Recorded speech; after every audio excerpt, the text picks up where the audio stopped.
Hi, I'm Greg Crawford with the Friday News Dump, brought to you by World News Trust.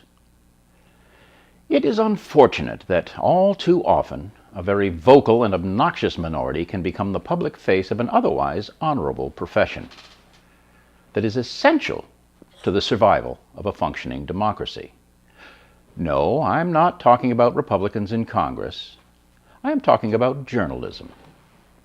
Politicians and others with a pathological aversion to honesty detest journalists because they hate having their lies and otherwise questionable activities exposed for all to see. Now the marauding hordes of third-rate hacks that shove a microphone in the face of a grieving mother while shouting insensitive questions are fully deserving of everyone's scorn. But the fearless and dedicated investigative journalists who will often risk life and limb to keep us informed do not deserve such approbation. This country's very existence would never have come about if it weren't for journalism. In the late 18th century, there were no TVs, telephones, or radios. There weren't even that many newspapers. News did not travel fast, but it did travel. Pamphleteers recorded events in Philadelphia and Boston and New York, for instance, and the news was spread to far-flung locales by coach and horseback riders. They were the journalists of the day, and they did not require accreditation. Indeed, Mad King George would far rather have hanged them all than to have given them credence of any sort. It wasn't the instant communication to which we have grown accustomed, but the constant litany of transgressions against the colonies inflicted by the British did get transmitted, and eventually so did the Declaration of Independence. Oh, that really got old Georgie's pantaloons in a twist. The rest, as they say, is history. But the birth of the world's oldest democracy would never have happened without journalists. As the growing cancer of corporatism has spread its tentacles and metastasized through every organ of the body politic, events that seemed rather insignificant when they occurred have taken on monumental importance in the cascade of unintended consequences that followed. Of particular interest was a malicious stunt perpetrated by Captain Jellybean. President Ronald Reagan. Anyway, he oversaw and approved of the repeal of the Fairness Doctrine. The Fairness Doctrine said that the airwaves and broadcast frequencies over which television and radio shows are transmitted belong to the people of the United States and were managed and controlled on their behalf by their elected representatives in the federal government. The doctrine also mandated that any TV or radio station that aired an editorial commentary on any issue be required by law to allow equal time to anyone with an opposing viewpoint. Seems reasonable. This is a democracy, after all, or that's what they would have us believe. But Ronzo and his cohorts had other ideas. As recently as the 80s, the news departments of the networks were not money-making operations, nor were they intended to be. They were essentially a public service funded by the advertising profits derived from the dramas, sitcoms, and quiz shows regularly broadcast into people's living rooms. But the Republicans' campaign coffers were funded by greedy little weasels that wanted to monetize anything they could get their hands on.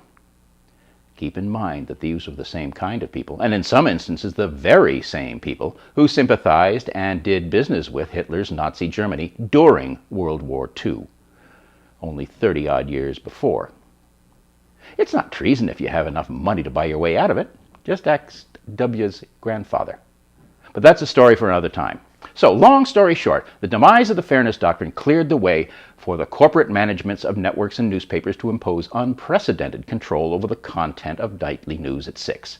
And it also gave rise to malignancies like Fox News. Back in the good old days, journalists didn't suck up to the people they were reporting on in hopes they might throw them a vaguely newsworthy bone like David, it's all about access, Gregory likes to do. No, they actually did journalism and investigated instead of just being faithful stenographers, and as Dianne Feinstein thinks they should. Recent changes in the media landscape that have brought about the proliferation of electronic devices and the internet have given corporate psychopaths the excuse to slash staffs in news-gathering organizations. This has resulted in a lot of unemployed journalists. But just because they don't have jobs doesn't mean they aren't going to do their jobs. So they start blogs or shows like this one. But that does not comport with the corporatist desire to have total control over what we know. So among other things, they are trying to throttle the internet and as well as just dictate what, where, when, and how the few journalists left in their employ are allowed to do their jobs. These internet renegades put a big bee in their bonnets. Now, permit me to digress for a moment. There is a federal law that shields reporters from having to disclose their sources when those whose graft is threatened want to bring suit against them and force them to do so. The aforementioned Senator Feinstein and several others want to rewrite that law with more restrictive language that excludes journalists who don't work for the man. If you don't currently work for a news outlet that they approve of, or haven't done so within their arbitrarily determined length of time, you're out of luck. It is said that they are working on language that even dictates which schools they deem acceptable, but that has not been verified yet.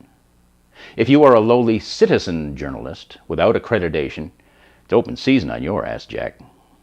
The Obama administration has already jailed and or harassed literally to death several journalists. Many suspect that Obama's minions have even killed a few, with plausible deniability, of course. The point to all this is, investigative journalism and its practitioners are under attack as part of an ongoing offensive to establish iron-fisted dominion over the news we're allowed to know. Thomas Jefferson once said that a functioning democracy was dependent on an informed electorate. If he were alive today, there would be a SWAT team with shoot-to-kill orders on the doorstep of Monticello. This is not the America he envisioned.